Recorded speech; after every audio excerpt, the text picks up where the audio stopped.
Hey guys, what's going on? Let's do another Q&A. Let's just jump straight into it. Do you think the game, obviously is referring to Injustice 2, will die as soon as it approaches its 1 year mark? Well, it depends what you mean by die. A lot of people have this vague concept of what a game dying means. As long as you can search for a game and find a match online, I think the game is fine. It's alive, right? On more of a grander scale, are people still talking about it a lot? I don't know. See, the problem is, Injustice 2, we know, well, we're pretty certain that Fighter Pack 3 is the last piece of additional content we're going to get, unless they surprise us with some type of Fighter Pack 4. There's going to be less reason to talk about the game. But that being said, the game's still plenty enjoyable. There's still going to be a ton of people playing the game. I'll still be making content on it. All the Injustice YouTubers are going to still be making content on it because it's what pays our bills. But there's certainly going to be less hype in the community because there's not going to be as much to look forward to. We'll have to wait and see how that all turns out. Maybe there's a secret Fighter Pack 4 we don't know about. My main turtle is going to be Leonardo. What is yours going to be? I got a ton of questions asking me what my main turtle is going to be. I have no way of telling you that right now because obviously I have to try out each of them and figure out what moveset I like the most, but the one that stands out to me the most is Leonardo. The sound effects he has when he hits people with his sword sound amazing. Leonardo in general is just kind of a cool character to me. I love characters that use swords. I usually lean towards them quite heavily. I have no idea why I don't main Robin. Every time I play the character, I'm like, this is so much fun, but I just fall back on my mains like Enchantress and Batman, and I never go over to Robin, even though I just love how awesome he is. Suppose Project Avengers is in fact what you speculated and what I'm hoping for. For people who don't remember, I did a video about Project Avengers, a pretty simple video. I just broke down what we know about the game so far and what I believe it to be, and what I basically said is that it would be a multiplayer online competitive game featuring a lot of MOBA mechanics, as in it would be a competitive 5v5, or not even necessarily 5v5, but a competitive game with, a certain amount of abilities and like an ultimate ability, and it would be a continual project, meaning that it's not just going to be like one game and then Project Avengers 2, it would be like a game that they develop over a long period of time and have like an esports scene and everything. That was basically my theory, as short as I could put it in one little part of this video. Would you want to see the game allow customization for characters, or stick to Marvel characters and allow them with different suits? Edit, this assumes we could not do both. Okay, so part of the problem of having custom characters, especially in like that type of game that I theorized, is that it's hard to balance. Even a game like Smash, which you could argue is less balanced than most competitive fighting games, which I don't even believe to be true, but a lot of people say that. The Little Me Fighters, which is your version of customizable characters in that game, those have to be incredibly weak characters and very limited in the customization that you can do, or else it's incredibly difficult to balance those along with the main roster. So what you would have to do for a game like this is probably not allow custom characters by virtue of the competitive nature of the game that I was theorizing about. Plus, in order for them to make money on a game that you're probably only going to have to buy once, there's not going to be a sequel, they're probably going to have to charge you for cosmetics, whether that be through some type of loot box system or just you purchasing skins individually. That's what I would imagine. Also, like you said, just because one system is there doesn't mean the other one doesn't have to be there. Will you do a video of what could be Fighter Pack 3's premiere skin? You know what, I'll think about it. That might be either tomorrow's video or the next day's video, so I won't spend a lot of time theorizing about it here, but we don't even know if we are going to get a premiere skin. But assuming that we're going to, I'll absolutely do a video. I think you know what, I will do that in tomorrow's video, I think. Maybe, if I get the time. Tomorrow's video might be something else. Who do you think will be the next Mortal Kombat character in Injustice 3? And if you could choose one DLC character from this game to return, who would it be and why? Okay, so there's a lot of questions in here. Once again, cheating. A lot of people do this in the comments. Ask multiple questions. Guys, there's always going to be another Q&A. Save your questions for the next one. Don't ask multiple questions in one. It's unfair for everybody else. Lots of people want their questions answered. I'll accept it this one last time. I would really like to see Johnny Cage in Injustice. It seems to make perfect sense to me. He's a character who canonically is an actor, so he can have a lot of comedic lines, and he's already a comedic character. The line that I always reference is it would be awesome to see him versus Superman and make a joke about how Johnny Cage played Superman on screen once. He never did, but like it would be a funny line, I guess. And if you could choose a DLC character from this game to show up in the main roster of the next game, who would it be and why?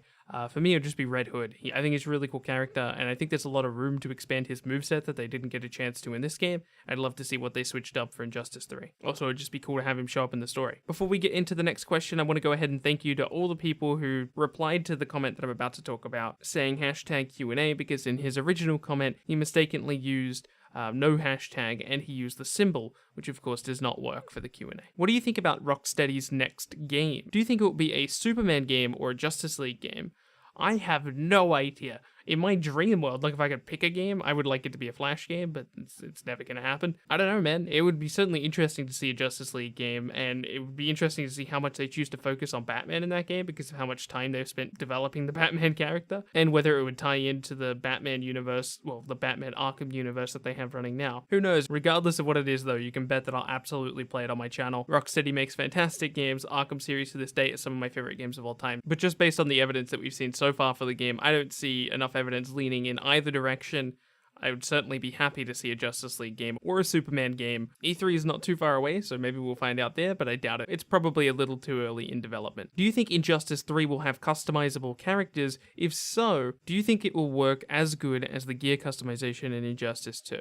No, I think they should absolutely focus on the gear customization. Part of the problem of having custom characters in a game like Injustice is the big draw of playing Injustice is that we're in this world of DC characters, and whilst it's kind of interesting to be like, hey, what would my character look like in this world? Wouldn't you rather customize the characters that we all know and love? When we look at the customization that other games have, we see a lot of repeating over and over and over. Look at Dragon Ball Xenoverse. You see everybody running around with the name Gohan. And this is true of all the MMOs out there that allow you to customize your character in that way. Lots of characters end up looking very, very similar. They all use very similar abilities. We're going to see this with Shinobi Strikers when that comes out. You're going to see a ton of people running around with a Sharingan and a ton of people running around with like Zabuza's sword, if that's the thing you're allowed to use. And whilst that's certainly interesting for that type of game, kind of an MMO environment, where you can either roleplay or immerse yourself in that world, for a fighting game it doesn't translate as well, and you also have the additional problem we talked about earlier on in this video of balance.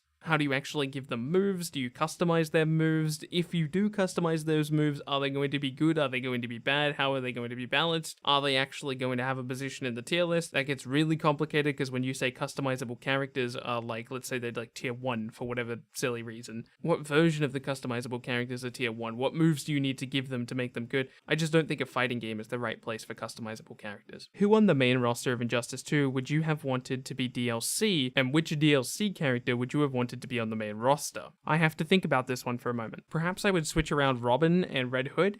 This wouldn't be very good for NetherRealm because I feel like they would lose a significant amount of money because there's a ton of people who are super excited to play Red Hood, and subsequently those people paid for him. But I would have liked to have seen Red Hood's participation in the story more than Robin's. We already knew where Robin stood in this entire world, right? We had seen Damian Wayne in the previous version of the game. So to see Jason Todd thrown into this world and see his reaction to everything that's going on with both Superman and Batman, I think would have been a bit more interesting. That's not to say that I don't like the way that NetherRealm did it, but if I had to swap around anybody, I think I'd swap around those two. Do you have any tips to pulling off hard combos? I can't seem to get the hang of it. It really is just practice. I put out a video a while back breaking down the way that combos work, and this is true for almost all fighting games. It's less true for games like Street Fighter, but for games like Injustice and even Dragon Ball FighterZ, ironically enough, this is true. Basically, the way it works is you want to do a string of attacks on the ground. This would be the start of your combo, and sometimes it won't even be a string of attacks. Maybe sometimes it will just be one attack. It's called hit confirming. And then you want to use a special ability, and then probably a meter burn depending on what character you're playing, and then that will stun the opponent for a little bit. Then you want to use a back 3, and then you just jump in and punch them. And then you punch them again when they're on the ground, and then you throw out another ability. It really is just breaking apart your combos and practicing each part of that combo and figuring out how simple it is. It really, again, it doesn't sound simple when you first start doing it, but it gets to that point where it is simple. It's all about breaking it up into pieces. So whilst what I just explained sounded really complicated, if you're new to this whole system, it's actually very easy because all it is start, middle, launch, and end. Start, middle, launch, and end. You just got to practice each of those segments. Why do you use the Batman 1966 remix at the end of your videos? Because I like Batman. Duh. I love Batman, both his moveset in Injustice 2, and just the character in general, and I thought the tune was pretty cool. Since Injustice 2 touches on the multiverse a bit, do you think Injustice 3 will be more focused on the multiverse to bring back everyone? It would be a nice excuse to bring in Vibe as well. Well, I like you trying to turn me over to your theory here by bringing up Vibe, trying to activate a bias within me for Vibe, but no. I will not be persuaded by your tricks and tomfoolery. I don't think Injustice 3 will focus on the multiverse, and that's mainly because trying to convey how the multiverse works to somebody who isn't familiar with comic book stuff is very difficult. because it is a complicated thing, right? What, there's identical universes to this one's, but with different things changed about it? How does that necessarily work? Heck, even real-life scientists struggle to explain how, like, a multiverse theory could work. For people who don't know, there are some real-life scientists who believe that there is an actual multiverse. There's a lot of scientists who disagree with them, but there are academic fields who truly believe this, and they try to explain it, and it's difficult because it is difficult to explain. In all honesty, the true reason multiverse works in DC is because they don't really explain it properly, right? At least scientifically. They just kind of go, it works because it works. So the best way for them to do this would be to make jokes about it in Injustice 3, but in all honesty, I think the best way to do it is to just not do it at all. Leave the multiverse stuff and all that complicated stuff to a more sophisticated format, because it's very difficult to explain these types of complicated situations in the context of a game. We saw this happen in Injustice 2, where they kind of just brushed over the fact that Green Arrow was from another universe. What software do you use to edit your videos? I use Sony Vegas. Are you going to get Naruto to Boruto Shinobi Strikers? If so, are you going to do some gameplay of any of it? Also, my favorite Naruto character is Neji or Sasuke. Shinobi Strikers is absolutely a game I'm looking forward to because I have always been a pretty big Naruto fan. I've disliked a lot of the Akatsuki stuff, although some of you have convinced me that I should probably like it a little bit more. I like Neji, he's a cool dude, and I feel like it's impossible to dislike Sasuke. But yeah, absolutely, Naruto to Boruto Shinobi Strikers will be on this channel in some capacity. That's it for this particular Q&A. Before I end the video though, I want to go ahead and thank my very first ever Patreon. For people who don't know, I started up a Patreon page a while back. Well, I say a while back, it was earlier this month. And I just got my first ever patron, and that is Echo Infamous. Thank you so much to him. He's actually a gold tier Patreon, which means he gets access to all the benefits on my Patreon page, which is always linked in the description if you're interested. Thank you guys so much for watching this video. My name has been Bilbzy, and I'll see you in tomorrow's video.